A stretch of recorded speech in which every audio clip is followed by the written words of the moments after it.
Hello everyone, very good afternoon. Welcome to another class of ethics and integrity. Today we are starting a new unit, which is we will go through that as well, and it's gonna be fun. So let's start. All right. So under Unit 3 of Attitude, the subtopics that we have are.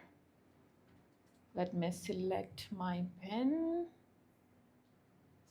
Pink color as always. All right. So our subtopics are understanding attitude, what attitude is, right? What does attitude mean? What are its components? Can attitudes be changed? What are the characteristics of attitudes? What are the functions of attitudes?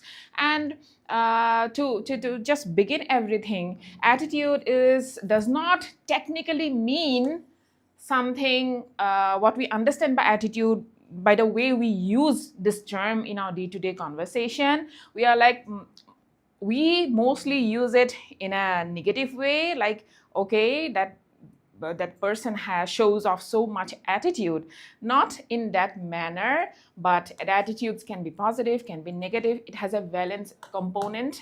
Valence, do you know what valence is? It's positivity or negativity, right? We are going to understand the technical term. What does it actually mean? Okay, then we are going to understand its content, structure, function, its influence, and relation with thought and behavior. Is attitude related to thought and behavior? What are its influence on and relation with thought and behavior? Okay. Then we have moral and political attitude. Questions have been repeated from this portion, moral and political attitude specifically. You'll see. Then we have social influence and persuasion. AC2 okon thanda kori diba niki? 18. So these are some of the PYQs that have been asked in UPSC PYQs. Let's go through it. In last year, in 2025, it was asked, the greatest discovery of my generation is that a human being can alter his life by altering his attitudes. This is a quote by William James, and you are needed to explain it for 10 marks. Okay? This is the quote. Next question is from 2020. Here it was asked, a positive attitude is considered to be an essential characteristic of a civil servant who is often required to function under extreme stress. You all are required to function under extreme stress. What contributes to a positive attitude in a person? And why, how a positive attitude contributes to or is a very important quality for a civil servant who is expected to function under extreme stress. Then we have a question from 2015. Two different kinds of attitudes exhibited by public servants towards their work have been identified as bureaucratic attitude and democratic attitude. You should be knowing what is bureaucratic attitude, what is democratic attitude, what is the difference.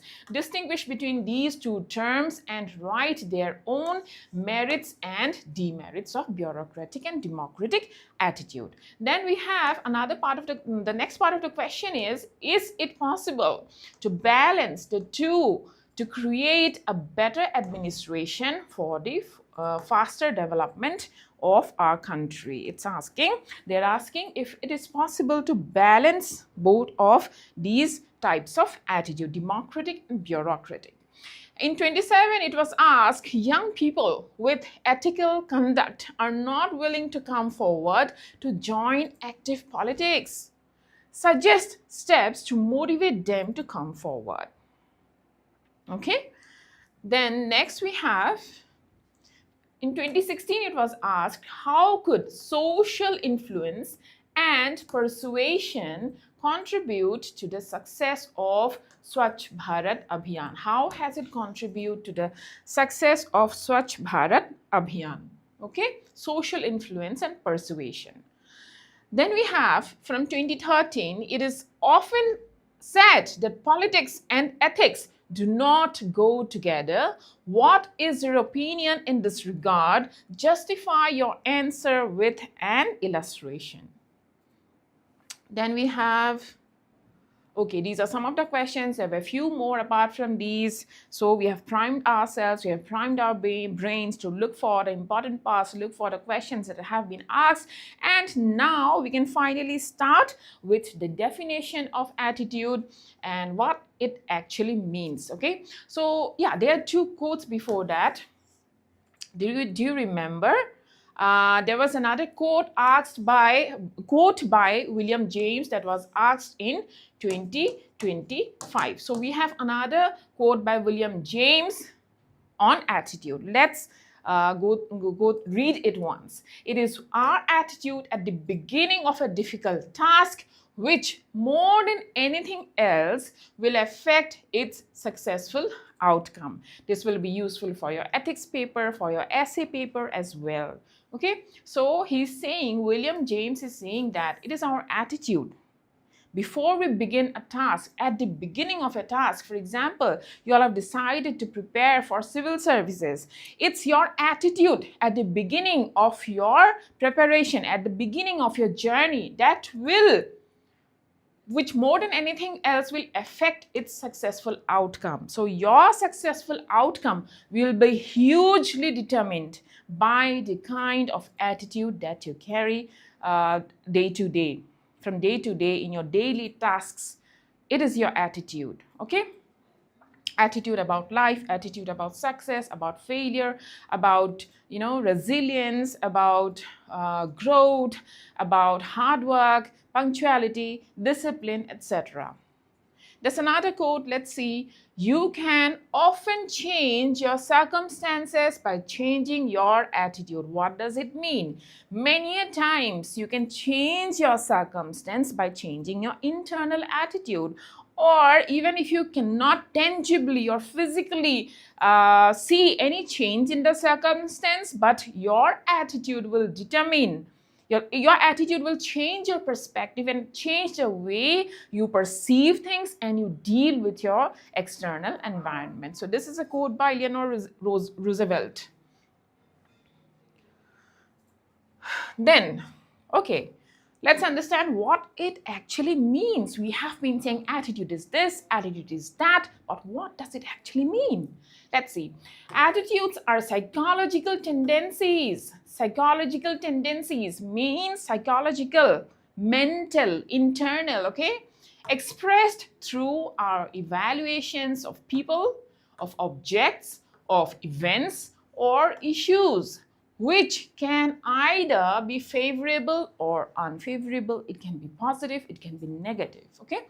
These attitudes significantly influence our behavior. Attitudes influence our behavior, providing a framework for how we might respond to various situations. Positive attitudes lead to positive behaviors, enhancing contributions to job roles and organizational success. Let's break it down bit by bit, phrase by phrase, and understand what does this whole paragraph mean.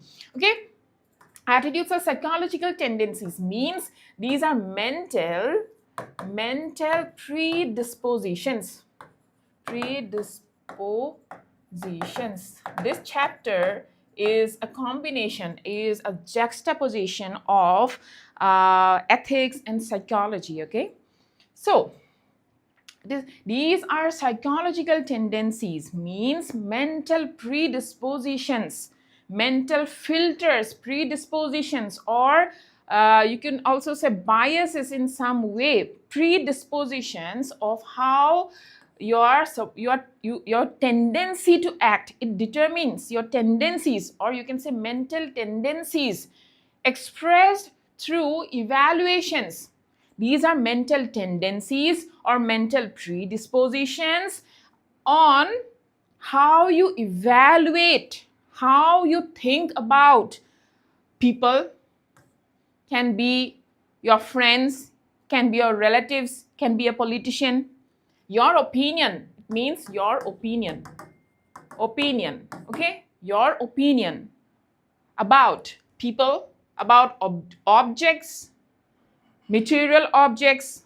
It could also be a, say, government scheme, a building, your subject, your course material, anything, events. For example, the weather now. Some people might be enjoying, some people might love rain, some people may be frustrated to be inside in their homes, they're not able to go out, there's flood, okay? So it's about events. Events could be also political events, it could be elections. So people have strong opinions about events like election and all, right? About festivals maybe, or about issues, environmental issues, gender issues, any kind of issues, okay, which can be either, so our opinions are either favorable or unfavorable, helpful or unhelpful, you know, okay, positive or negative. So these attitudes significantly influence, so these are opinions about certain things significantly determine, significantly influence our behavior and our actions, right? Positive attitudes, for example, if I have a positive attitude about the environment, about sustainability, so I will behave as such, I will act as such, I will avoid using plastic bottles, for example, right? I'll avoid using disposable bags. So if I have an attitude that we should be saving our environment. So now positive attitudes often lead to positive behaviors, enhancing contributions to job roles. What is it saying? Now, positive attitudes like stress, for example. Some people may be totally bogged down by stress, and some people might use the stress to enhance their performance, might use their stress, might consider stress to be a normal day-to-day part of their profession and can handle it beautifully. Because stress, you know, there are two types of stress. Eustress, this is a bit of psychology that I'm teaching you, okay? Eustress and distress. Eustress and distress. We are familiar with the term distress. We always say we are distressed, I'm under distress. So distress is negative. Eustress is positive stress, the optimum amount of stress that is required for you to be performing at your best. For example, a student like yourself, an aspirant who is not stressed at all, who is distressed, they won't be able to perform, they will be worrying, overthinking, they will be paralyzed, there will be analysis paralysis, they'll be undergoing that.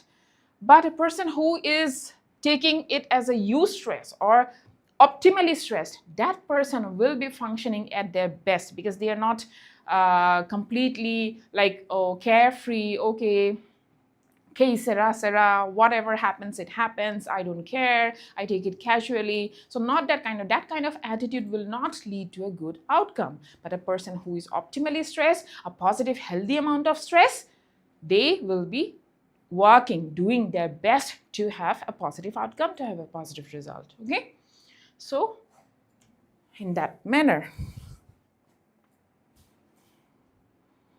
Are you able to follow? Should we remember the quotes word for word? Yes, if it's a quotation, you should remember it word for word, verbatim, yes. Like sometimes I remember overall meaning of the quote, then phrasing. Yes, in that case, you do not write it inside the quote like that, open quote, close quote. Don't use these commas in that case. Just say that so-and-so opined that this. That attitude is, for example, according to William James, attitude determines behaviors or outcome, like that. If you remember it word for word, you can write it in this way. Okay? But also, something that I want to say, this is kind of a bit informal, but yet no, the reality of this exam is no one's going to check. Even the examiner, do you think they will remember a certain code word for word? And they're going to verify each and everything that you write, like till the period, the commas, the dots, and conjunctions? No, they won't. Right? So you can take the risk. In case you know a part of it and you are a bit confused, you can take the risk. Doesn't matter. It won't affect your marks. Okay? That's very, that's human nature. That's okay. Not knowing a quote word by word or mixing up a little bit won't cause you to lose your marks. Result. Not sure about result. Have you heard of it? I do not know if results will be declared today. Who told you? I don't know. Yeah.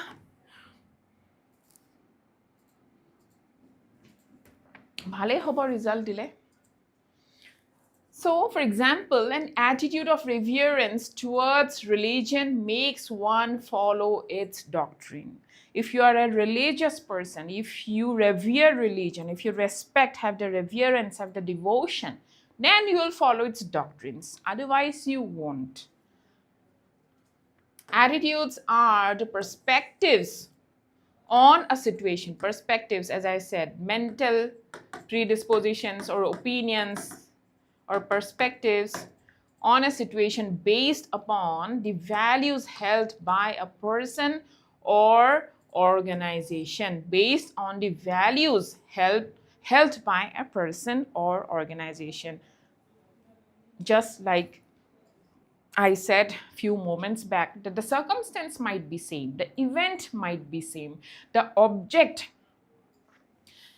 What do you mean by object? Whatever you're analyzing, the people, the person, the event, the object, whatever, that is called attitude object, okay?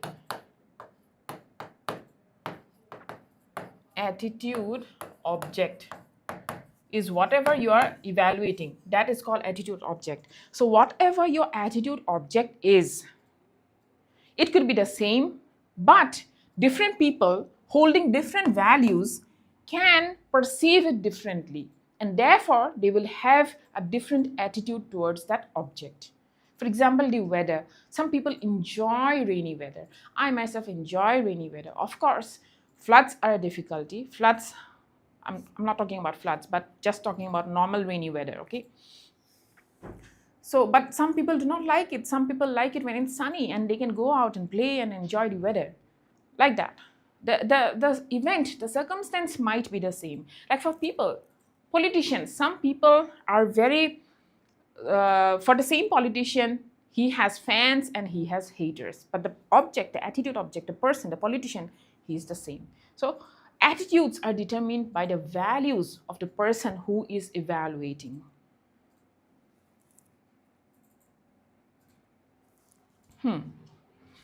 Then, now characteristics of attitude. What are the characteristics of attitude? Let's see.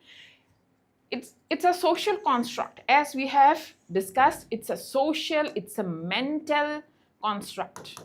Mental construct. Attitude is a mental evaluation, it's written, and a predisposition. Mental evaluation and a predisposition means you cannot see an attitude, you cannot touch an attitude, you can only infer it based on the actions a person is carrying, or actions they are doing, their behaviors. For example,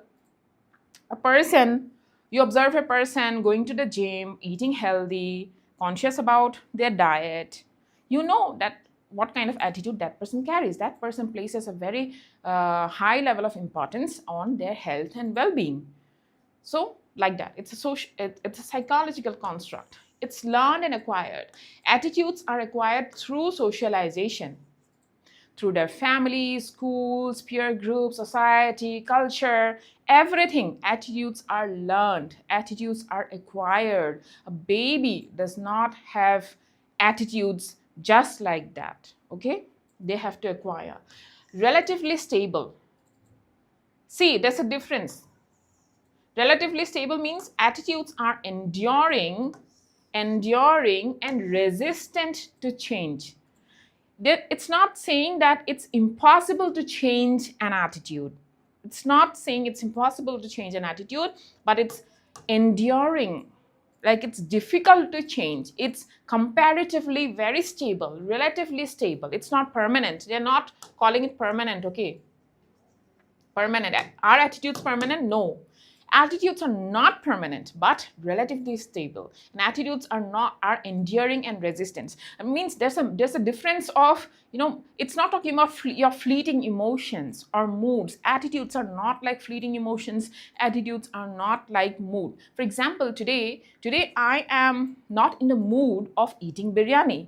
That does not mean I have a bad attitude towards biryani, okay? On other days, I might be liking biryani, but today I do not want to eat biryani. So that is my mood for today. That is not my attitude. Understood? Then evaluation and judgment. Attitudes involve positive or negative appraisal. This is called valence component. Then influence behavior. Attitudes shape and predict behavior. It shapes behavior, it determines how you behave, and it also predicts behavior. If you know your best friend very well, you know what kind of attitudes he or she carries, then you can predict their behavior, don't we? We can predict the behavior of our family members, our close friends, right? We can predict behavior. Then cognitive, affective, and behavioral components of attitude. So these are the components. This question has been repeatedly asked in UPSC and APSC. So attitude has 3 components. It's called CAB. Do remember? It's called CAB, C-A-B. CAB means cognitive, affective, and behavioral. Affective, not effective. Affective, okay? Means feeling based. Feeling. Cognitive means thinking. Psychological thinking. One is your thinking component. We have a total different slide for this one, but this is also a part of characteristics of attitude. Therefore, we are touching upon it. Cognitive is your mental component, your thinking component. Affective is your feeling component. Behavior is your action component. Or you can also say cognitive is head, your head component. Feeling is your heart component, heart, and action is your hands. Head, heart, hands. Cognitive, affective, behavioral. Understood?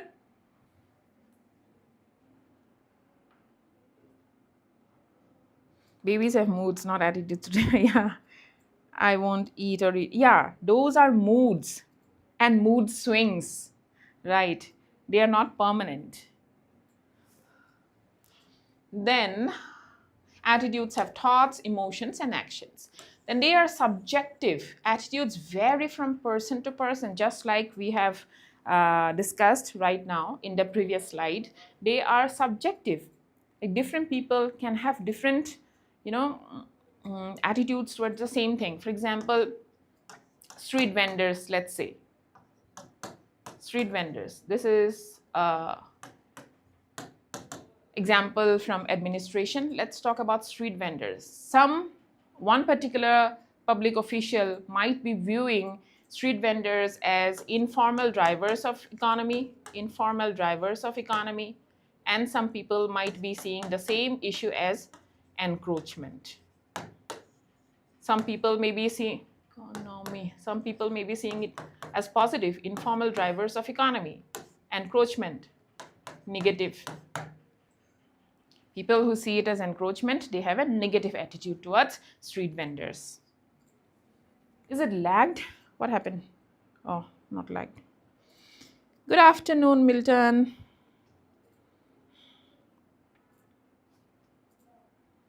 Today there are more people in the class. I love it. Okay. Then we have expressive and communicative. Attitudes are expressive. They express themselves through actions, and communicative. They communicate the kind of person you are, the kind of values that you carry. Attitudes are expressed through cues. Cues means sometimes even if you do not express it outwardly, do not express it in words, still seeing your body language, your facial expression, your voice tone, people can understand your attitude. For example, you are a public official sitting at a public grievance cell and people are coming to you, they want to talk to you about their problems. They want to file a complaint, but if you're a public official who somebody who listens to them without interrupting them, who gives them time and listens empathetically, you understand that that public official, that officer has a positive attitude towards the citizens, towards the common citizens, and he has a heart to know and understand and relieve them of the problems they're going through. Whereas day to day, you can see, you come across people, you come across public officials who are like, from their facial expression, from the way they respond to you, even if it's a no, even if it's a short word like that, but from their facial expression, from their body language, you get to understand that this person is not interested in helping you. Yeah. Then we have context dependent. Context dependent. Attitudes can vary in different situations. Attitudes can change. Attitudes can change according to different situation. You do not carry the same attitude at all times. Like maybe when you were in school, maybe a lot of aspirants, when they were in school, they did not like studying. Their parents had to force them to study. But when they grow up, when they understand, when the context has changed, they cannot depend on their families any longer. They need to secure a job for themselves. They need to get financially independent. That time their attitude towards studying changes, because the context, the situation demands something different from them. And suddenly a person who was very casual in their school days, suddenly they start becoming a very serious aspirant. Have you seen people like that?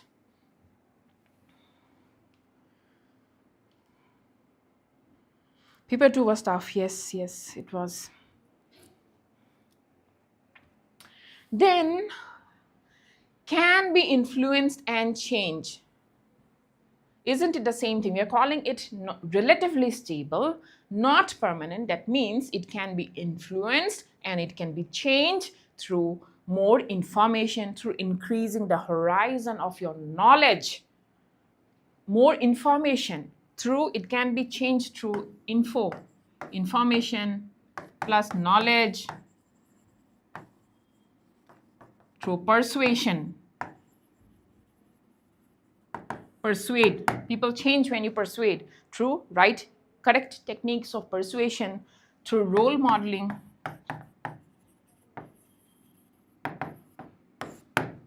Role modeling, seeing someone do something and admiring that quality makes you change your own attitude and own behaviors to model somebody we admire, right?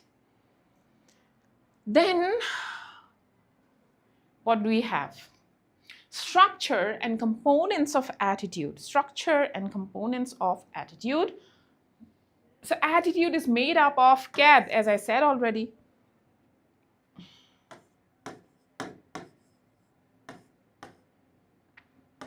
In your exams, in your answer paper, you can draw a teeny tiny diagram like that. See CAD component, you can write head. Affective, you can write heart. Behavior, you can write hands. You can make your presentation a bit interesting instead of just writing plain text. Now, cognitive. This component of attitude involves our thoughts.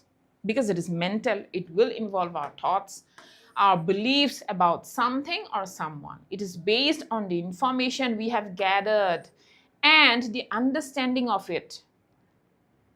It is based on the information we have gathered and the understanding of it. For example, attitude about a certain race, a certain ethnicity, a certain group of people, a certain tribe. The attitude that we have, it is based on information we have gathered. If people gather wrong information and they start discussing that people of this community are XYZ, they're not clean, they are very selfish, they are violent. So these kind of negative attitudes, because we gather wrong information and we lack understanding of it. We form judgments and opinions based on what we know. Suppose people discuss in the opposite way. Suppose people discuss good things, that people of such this and this community, they are so good, they are so warm, so welcoming. Like these days, people have started coming to Northeast, some vloggers, YouTubers, solo travelers, right? They go back and make videos on how people of Northeast are warm and welcoming and honest and trustworthy, because they have gathered the correct information and they are spreading it. So the viewers will form their judgment and opinion based on what they know. Then, for example, if someone believes that snakes are dangerous, it means they have a cognitive attitude towards snakes based on their knowledge and information. If you have a negative attitude or fearful attitude towards snakes, that means you have acquired some knowledge, some prior experience, or you have heard from someone, you have read about it, that snakes are poisonous, snakes are venomous. Then, affective component. The affective component of attitude deals with our emotions and feelings, as we have said, towards something or someone. It's how we feel about a particular object. Our feelings, our emotions, or issue or event. It can include emotions like fear, hate, pleasure, or even love. Example, if someone is scared of spiders, it means they have an affective attitude of fear towards spiders. The attitude of fear towards spiders. Then we have behavioral component. The behavioral component of attitude is about how our attitude influences our behavior or action. How it influences. We feel fear. We are afraid of a snake, we are afraid of spider. But what we do after feeling that fear? We kill the spider, we run away from the room, we shout. What do we do? The action part is the expression of your attitude. You are afraid of spiders, but how do you express it? By shouting, by leaving the room, by killing it, whatever. That is your action. It's the way we tend to act or behave based on our attitude. For example, if someone has a fear of snakes, their behavioral attitude might be to run away when they see a snake.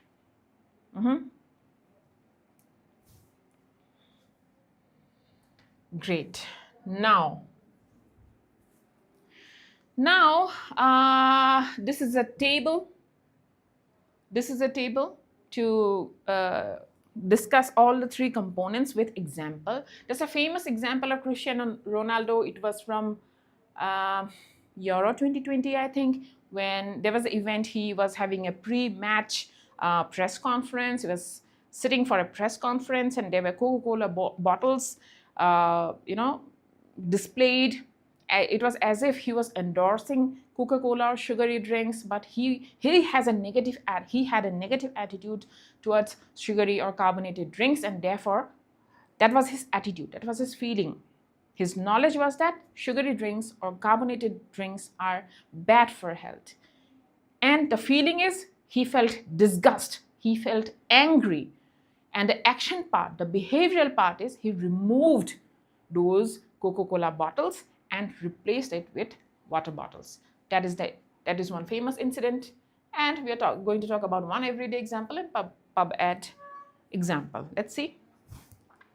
So cognitive, the head component is knowing sugary drinks harm fitness. Heart, affective component is disgust. The feeling component is he's feeling disgust towards, one is knowing, one is feeling, and one is removing Coca-Cola bottles and lifting water bottles. That is behavioral component. Everyday life example is C. We all know blue light ruins our sleep quality. Blue light ruins our sleep quality. We cannot sleep properly when we see screens, when you watch screens for longer time, especially before bedtime. And that leads to a feeling of frustration with late night screen addiction. You feel frustrated, your sleep quality is deteriorated, you are disturbed, you're not able to sleep through the night properly. Then what happened? Then what do? The action is leaving your phone in another room, leaving your phone completely in another room, buying yourself an analog alarm clock or a torchlight if you need light or alarm, right? That is the action component. Administrative example is knowing bureaucratic delay breaks public trust. That part you know. Suppose a villager has to travel miles and miles for hours and hours in extreme heat in a very bad public transport, just to see, to file a complaint, just to check why their pension has not been credited to them, why has there been delay in them getting the public service. So for simple things like that, knowing the bureaucratic delay breaks public trust, you are an official and you know that. Then you have empathy for the citizen suffering administrative friction. You are feeling empathy. What do? You launch a village level grievance portal at their village itself. They don't have to travel miles. Understood? Yes, it was year 2020. Awesome, you remember it? You are afraid of spiders. Yeah, what do? You run away. I'm not afraid of spiders, but snakes. Oh my God, I'm so scared of snakes. I can't even see, that an image, let alone a real snake, but I can't even see a photo of a snake, a video of a snake. Nothing like that. Even the cartoon, the emoji of a snake scares me. Can you believe that? Emoji, a cartoon green snake can scare me. I can't even look at that. That's another level.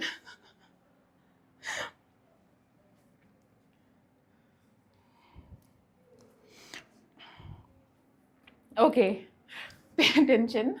So, formation of attitude. How are attitudes formed? There are few theories. This is a part of psychology. This is interesting, so pay attention, okay? The following theories are used to explain the formation of attitude. Number one is classical conditioning. Have you heard about classical conditioning? Ivan Pavlov. You must have heard the story, right? The experiment with his dog. Classical conditioning. What happens? Unconditioned stimulus plus unconditioned response. Unconditioned stimulus is food. Food elicits an unconditioned response of saliva. A dog salivates. But this unconditioned stimulus is paired with an otherwise neutral stimulus of ringing a bell. Ringing a bell does not elicit any response. Therefore, it is called an neutral stimulus. Neutral stimulus of ringing a bell. Neutral stimulus of ringing a bell. But when this neutral stimulus of ringing a bell is constantly paired with food, which is unconditioned stimulus, then it elicits a conditioned response which is salivating. Again and again, when you ring the bell and give the food, the dog salivates. You ring the bell, then you give food, the dog salivates. When you do that for many days at a stretch, and after that you just ring the bell, and even if you do not give the food, the dog will still start salivating. So this initially the ringing of the bell was a neutral stimulus. Then it was changed to a conditioned stimulus. Conditioned stimulus of ringing the bell elicited a conditioned response of salivation. Even if food was not given, the dog started salivating because of this conditioned stimulus of ringing the bell. Are you able to understand? Are you able to understand? Great to know that you're the same. Okay. Let's form a club of people who like hate snakes. See, he paired previously neutral stimulus, the sound of the bell, which did not elicit any response from dogs, with conditioned stimulus, which is dog's food, to elicit conditioned response in dogs. Because of this conditioned response, the dog produced saliva just by ringing the bell. The ringing of the bell became a conditioned stimulus later on. Okay, so pairing again and again. Let me give you another example. Let's say when you receive a notification bell in your phone, it goes ting, you receive a message from your loved one that you have been waiting for, and it gives you a dopamine spike. You become so happy to see their message. So the notification bell rings, ting, the chime. That is what? A neutral stimulus, first of all, but that is paired with the unconditioned stimulus, which is a message from your loved one, and that makes you happy. Again and again this happens, and you become classically conditioned. We all have become classically conditioned. Now, if we are in a room full of people, somebody else who has my similar notification, if their phone, if they get a notification of the same sound, what I'll do, it will just hit a dopamine spike in me like involuntarily, and I will go and reach out to my phone. My hand will automatically go and take the phone out of my pocket or from the table, wherever it is, and I will check the message. Why? Because we have been classically conditioned. The ringing, the notification, the likes of social media has elicited that response in us. We all have been classically conditioned. Yes? Have you understood classical conditioning?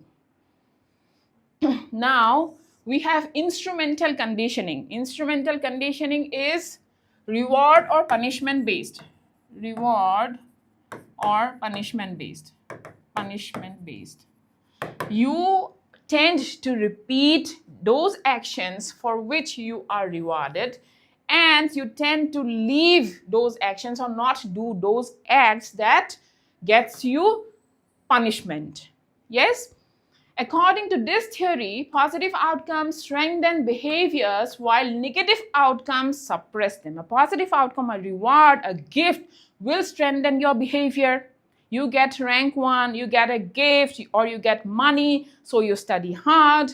And a negative outcome, a punishment, fear of being thrown out of school, or whatever the negative outcome is, whatever kind of punishment it is, it will suppress unwanted behavior. For example, a person who is constantly ostracized for smoking, constantly ostracized, constantly scolded, eventually will quit smoking by developing a negative attitude towards it. But a lot of things are also involved apart from this, but this is a simple example. Then we have observational learning. About observational learning we were discussing in our values chapter. Remember, Albert Bandura was a psychologist who gave us the observational learning, or learning through modeling, through observing role models. He gave us this theory, Albert Bandura, his famous Bobo doll experiment. This theory says that a person modifies his behavior or thought by observing the rewards or punishments that others get. You don't need to go through the exact same circumstance to learn something, right? We always learn by observing the lives of others. If we see a certain behavior, a person is being rewarded by the public for certain behavior, then that observation influences our own attitude, influences our own action, and we modify our attitudes, modify our thoughts and behavior based on that. For example, best employee awards are given in companies so as to change the attitude of employees. The people who do not get it this time, they'll be like, okay, from this time onwards, I will be the one who is not, who won't be absent even for a day. I'll have 100% attendance. I will be on time. I will be productive, and so on and so forth. We learn through example. Great, great, great. Now, genetics.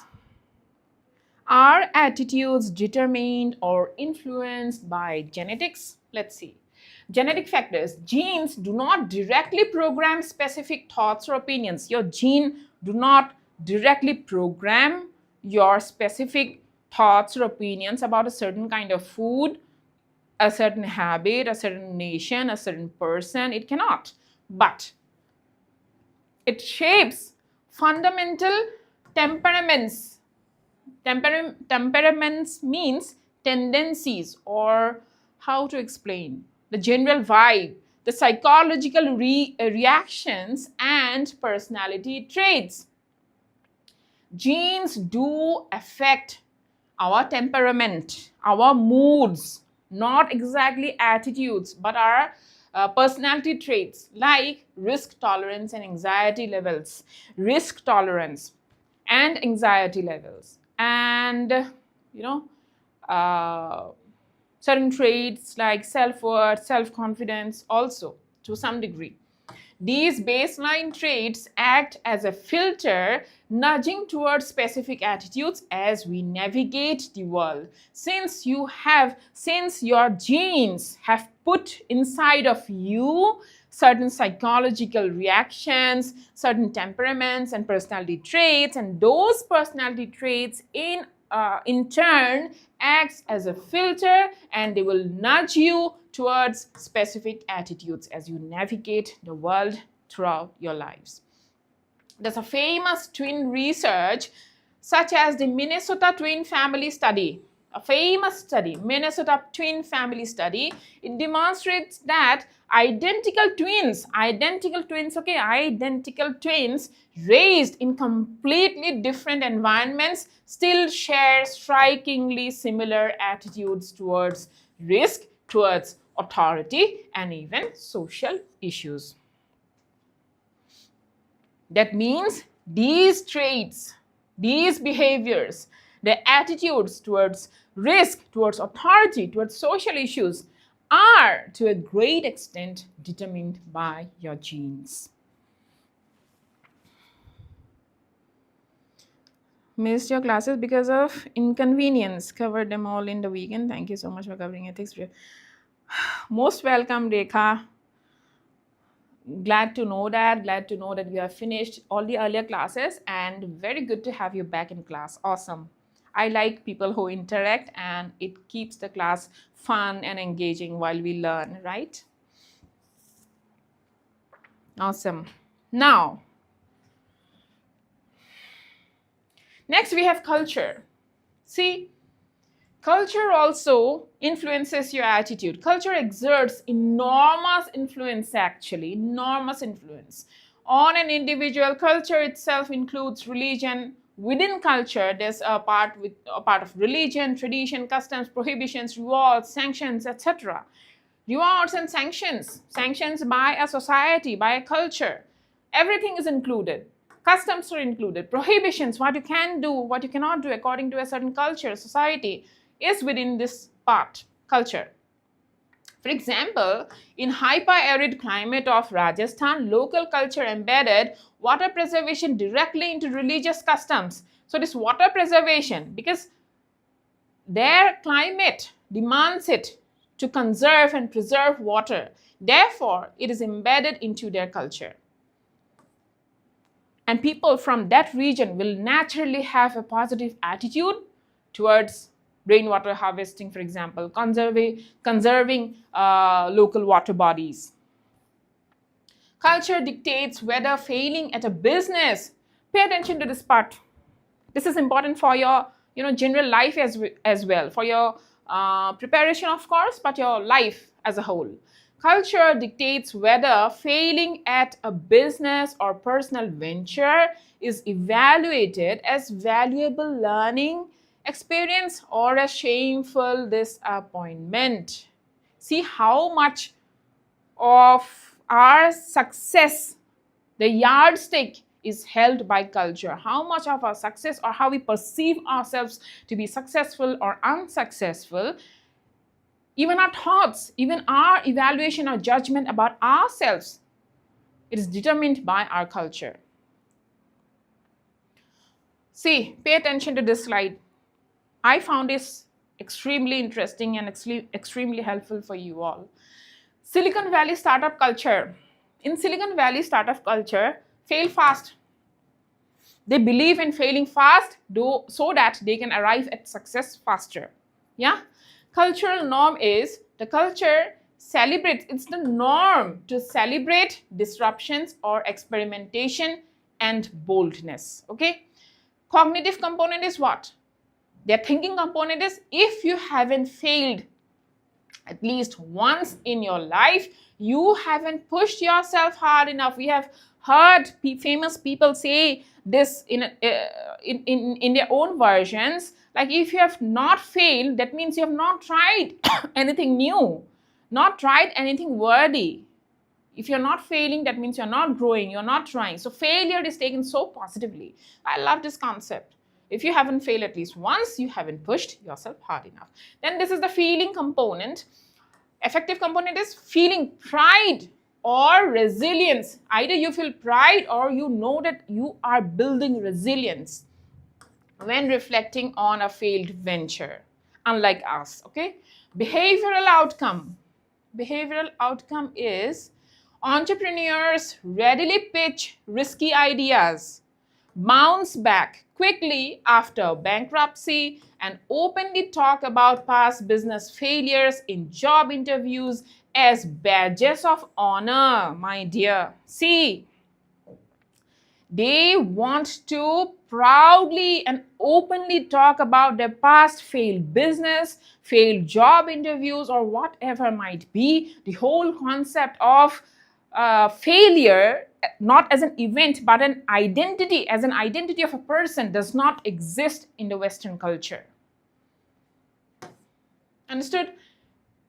Then this is the opposite, traditional collectivist culture of log kya kahenge India. Yes, cultural norm is, culture places high value on social harmony, family honor, and stability. You cannot fail, your life cannot go high and low, it has to be stable. And family honor comes into play, even when you're talking about your business or your career. Cognitive component is, failure brings public embarrassment. It is believed in India that failure, if you fail in something, it brings public embarrassment. And your entire family is embarrassed of you suddenly. And the relatives even, who didn't even know what you were doing, they will be suddenly embarrassed of you. Even though they had minuscule or zero contribution in your life. They don't even know your name properly, maybe. And financial insecurity to my family. An affective component is feeling intense anxiety, shame, guilt at the thought of failing. It terrifies us. It terrifies us to fail, so might as well not try. Why try and fail? So better not try. Right? And behavioral component. Individuals actively avoid high-risk careers like entrepreneurship or unconventional arts. People let alone entrepreneurship, but unconventional art. If you tell someone in our society that you want to be an artist, they'll laugh at you. artist, what will you do? How will you learn? What will you earn? Right? Opting instead for traditional and highly secure professions. Job, doctor, medical, engineering.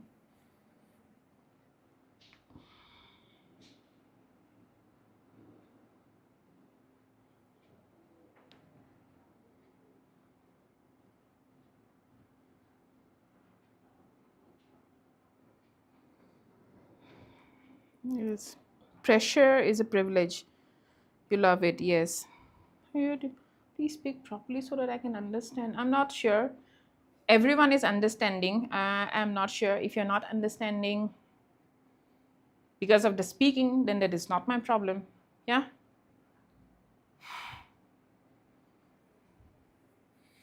People, spammers. Okay.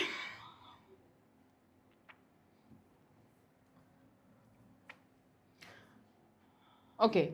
Now, what are the functions? How do attitudes help you? Utilitarian and instrumental function. Utilitarian and instrumental function of attitude. How does it help you? Right? Utilitarian attitude leads to behavior that optimizes one's interest. Utilitarian attitude leads to behavior that optimizes one's interest. Positive attitude towards objects that are associated with rewards, and negative attitudes towards those which are associated with punishment. So this is a utilitarian function.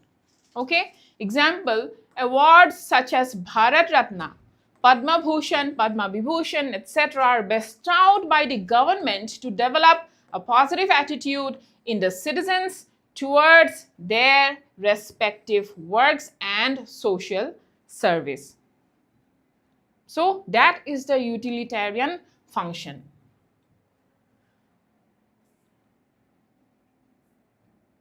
Next, knowledge function. I believe something is missing in this slide. Wait, give me one moment, let me check.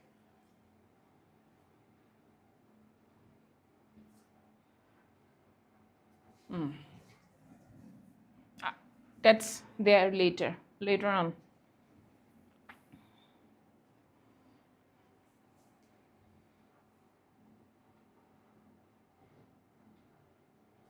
See, knowledge function.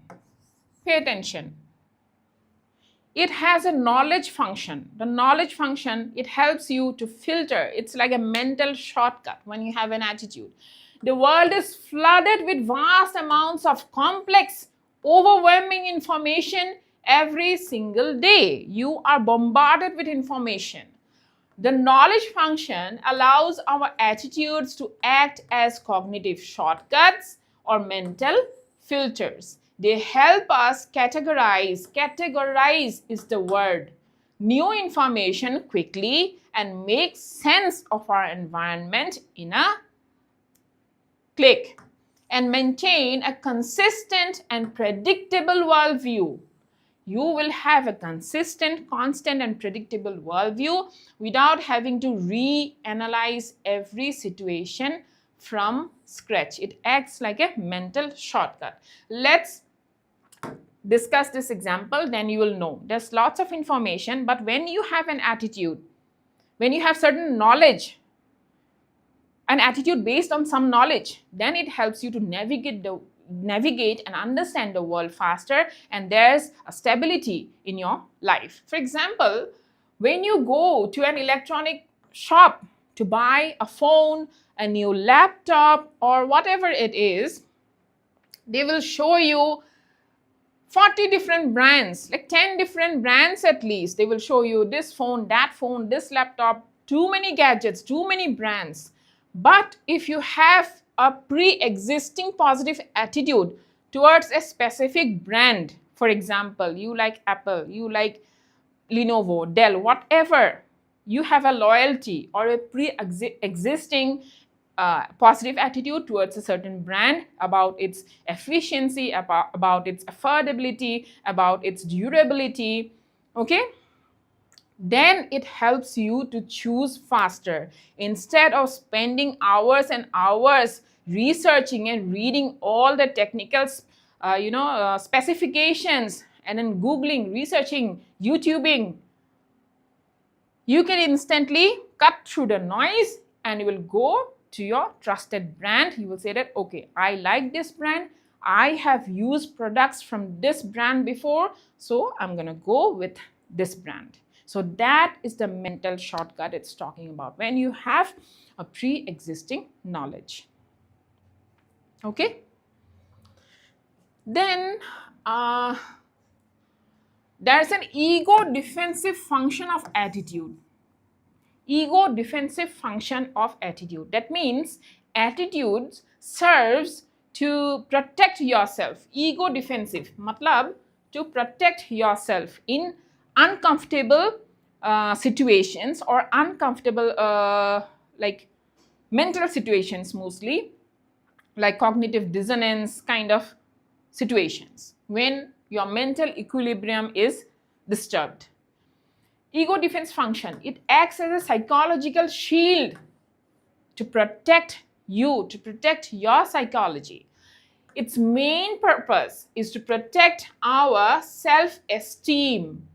Ego defense mechanism is to protect your self-esteem and shield our ego from painful realities. Sometimes we have to cope up with painful realities of life, and our attitudes shield us, helps in shielding us and protecting us. Deep-seated insecurities sometimes, personal shortcomings. We might have some personal shortcomings, but we'll see, you'll understand when I give you examples. So have patience. Or external threats even. When the truth is too uncomfortable to accept, when the truth is too uncomfortable to accept, our mind builds an attitude that distorts reality. Our mind, we form a perception that distorts reality, just enough to make us feel good about ourselves, to protect ourselves, to make us feel good about ourselves. Let's see an example. You may not be able to play football like Messi or whoever your favorite player is. Yeah. Instead of accepting this reality, you can claim that you do not even like football to maintain your self-image. You may not be able to sing like a particular singer, but instead of admitting that, you'd be like, no, I don't even like it. I don't even like her. She is wrong in this and this way. So you try to find out faults in the other person so that your ego is protected, your insecurities are soothed, comforted. Yes?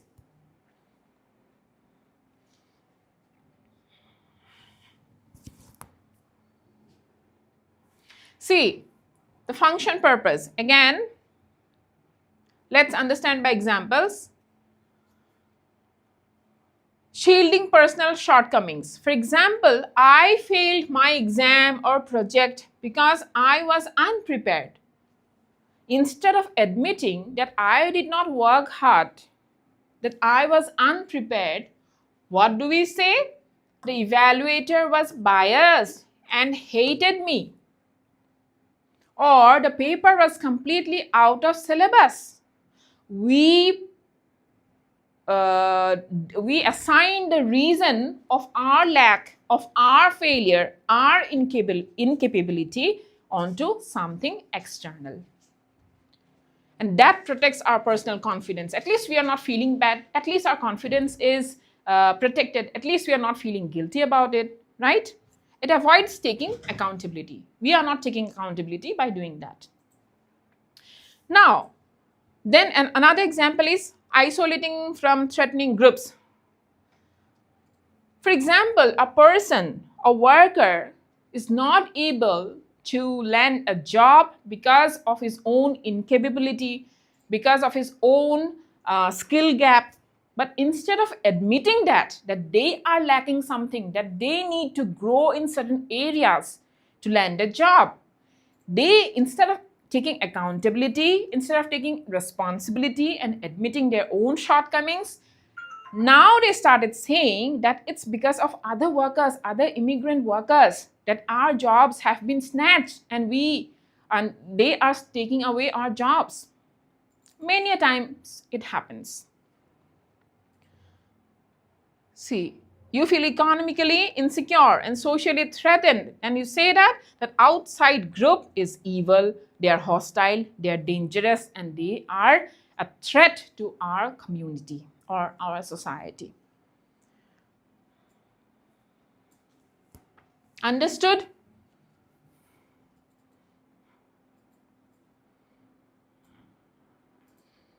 I have one attitude. When someone says you couldn't become this, say a doctor or engineer, my attitude is I never wanted to. Yeah, so many of us, we never wanted to actually. That's right.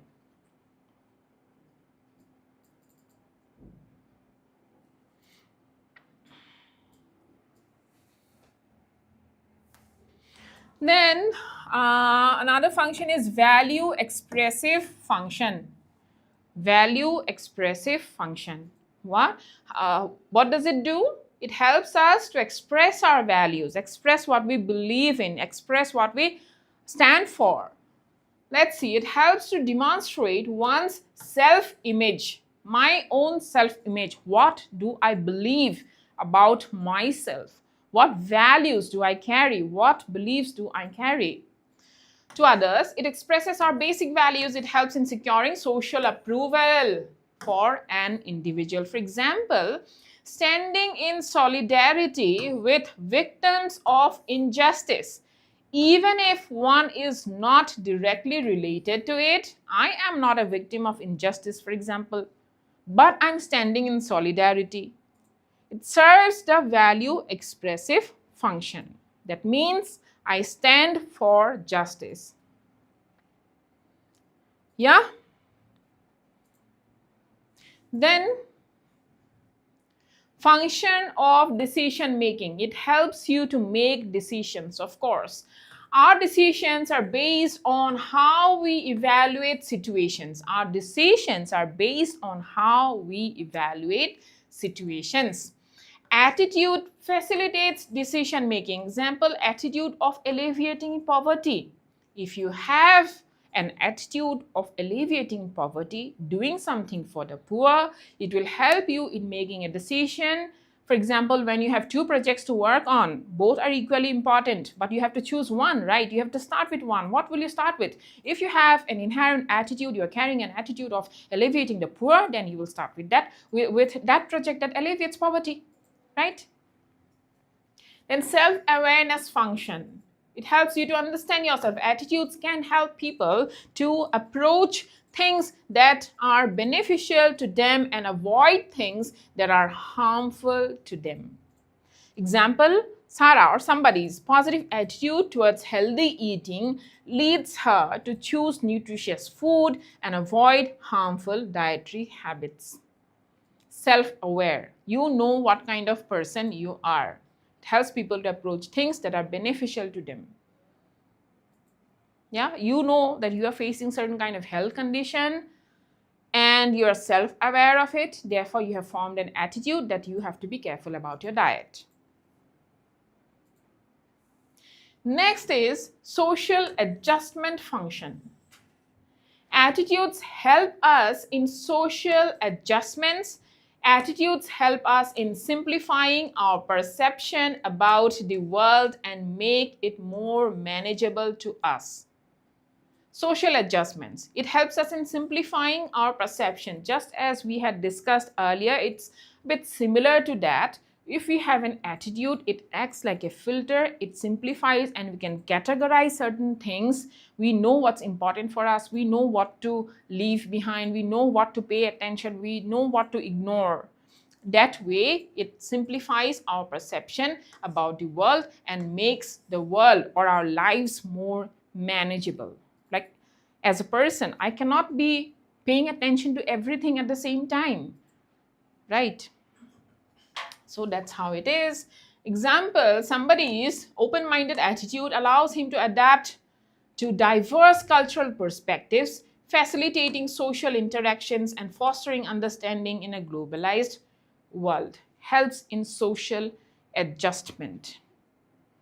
Simplifies his or her world.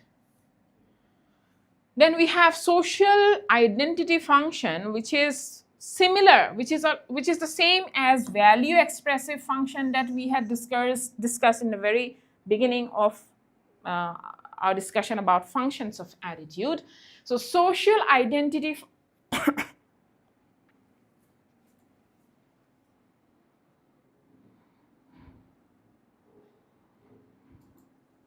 social identity function, value expressive function, often called social identity function of attitude, is about signaling who you are to the world, showing the world who you are, expressing yourself.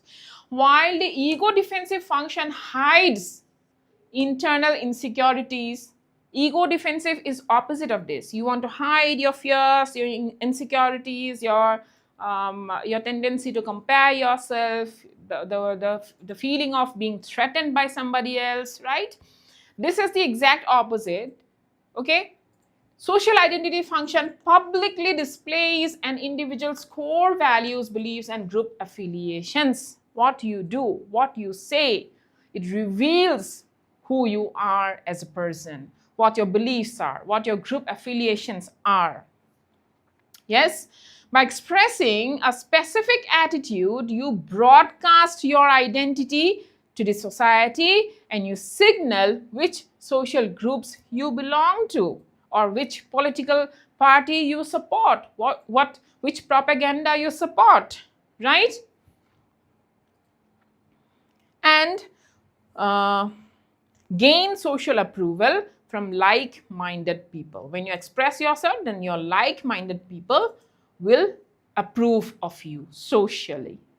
Yes? For example, celebrating Independence Day demonstrates patriotic image to others. Patriotic image to others. Next is an example. A civil servant holds a resolute positive attitude towards radical administrative transparency and public participation. So you are a public official who,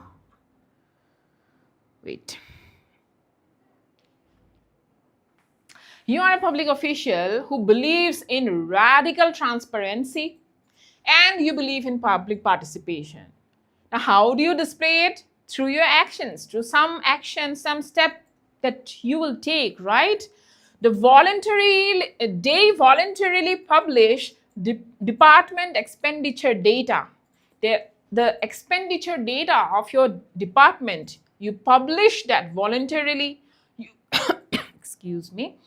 You organize regular open town halls, means Janasunwai, you let them speak, let public speak, hearings, and wear attire or display badges promoting ethical conduct in your office. So these are the obvious steps that you are taking. Now, this attitude communicates a powerful signal to two different audiences. One is the citizens. The citizens understand or receive the message that the citizens feel, I am received a message that public official is accessible, number one, they are trustworthy and they are working for your welfare. Yes. Secondly, to the subordinates in your office or to your peers, you understand that our department culture values integrity and unethical shortcuts will not be tolerated here. So, value expressive function. When you do that, you don't have to go about and shout that unethical behaviors, unethical conduct will not be tolerated here. Even if you don't say it, but the steps, the measures that you are taking, your actions will speak for what kind of value you carry. Right?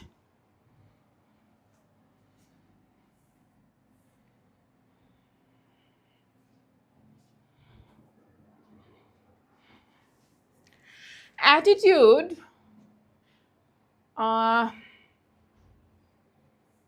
influence of attitude on behavior. Next is influence of attitude on behavior. How it influences behavior, what changes can we make?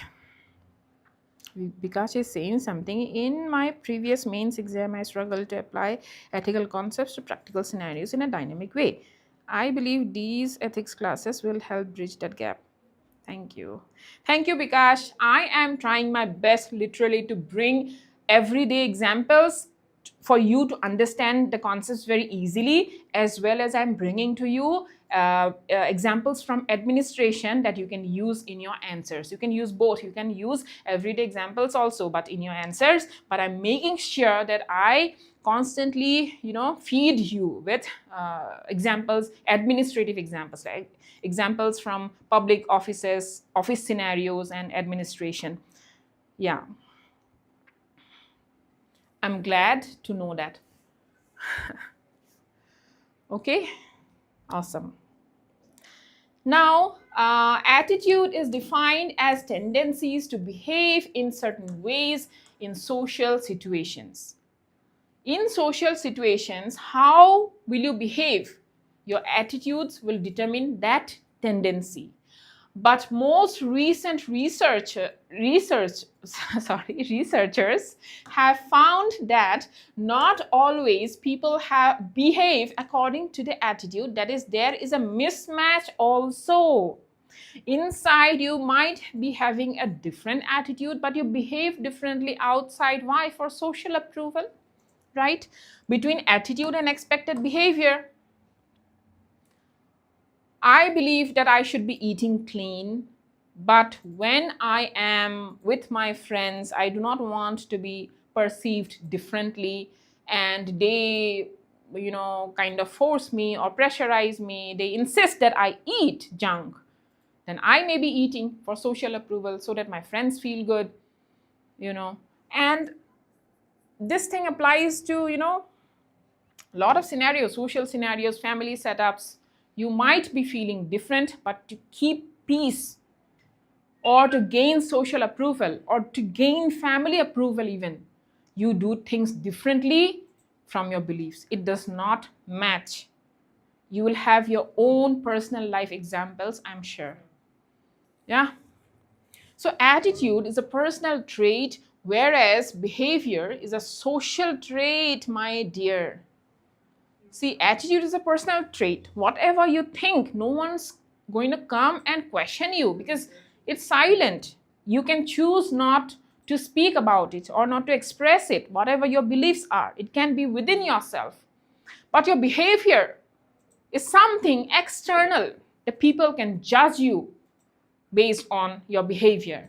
People can, dismiss you, disqualify you, unfriend you based on your behavior. Therefore, behavior is but a social trait. Okay? Then,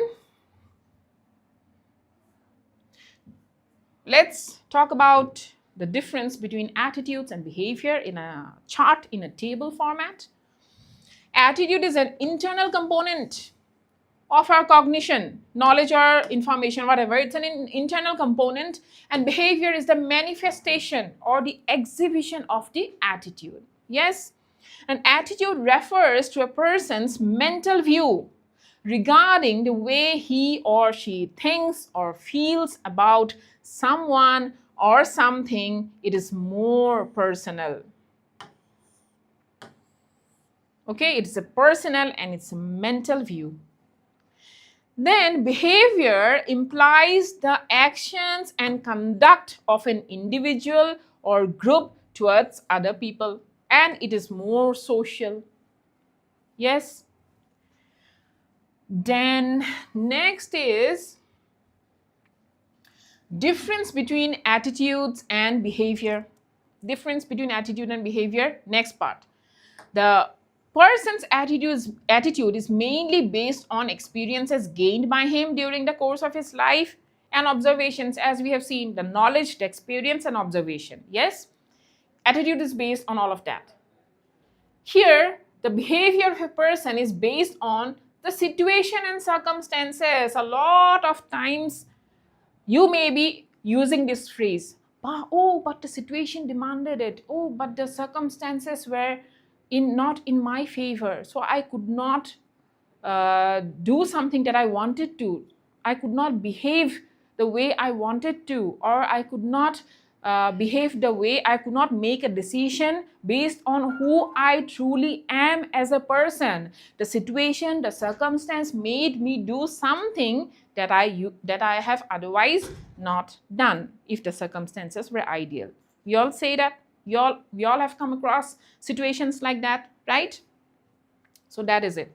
Then behavior reflects one's attitudes as actions are the reflection. Behavior reflects one's attitude as actions are the reflection of our thoughts. Great. Then factors like environment, experiences, moral values mainly influence attitudes. Yeah, that we know. Attitudes, character trait. Then attitudes in turn, character traits, biological factors like endocrine and nervous responses influence behavior. Yes, so many times our endocrine system, our hormones influence our behavior. Women experience it even more, far more than men, how our hormones affect our mood and then our behavior. And nervous system responses like anxiety, like stress, and everything influences behavior. Attitudes influence behavior. But attitudes, how are attitudes formed? From factors like environment, experience, etc. Example, someone can have an attitude of showing sympathy to poor people. That is an example. Sympathy to poor people. Then disbelief. Here, behavior. Disbelief is an attitude and can be shown in behavior by practicing compassion. One is you are feeling and next is you are practicing. Then this is a chart that you can use in your exams. You can draw, cognition, attitude. Can you see it clearly? I'm not sure. Attitude is formed from, it has three components: cognition, emotion, behavior. That part we know. Then attitude. In between attitude and behavior, the situation factor comes into play. The situation influences or determines what kind of a behavior you will finally show, right? This is the factor, situation. Fine, that's all for today. Thank you so much. Hope you all enjoyed the class. Hope you're understanding. And we are again going to meet tomorrow. The slide is not very clear, right? Okay, let me see. It's written cognition here. This is emotion. This is behavior. Here it's written attitude. Attitude. This word is situation, which influences the attitude turning into behavior. This is behavior. Okay? Hope it's clear now. Only few words written. Yeah? Thank you so much and see you all tomorrow with the next part of attitude. Bye-bye and take care.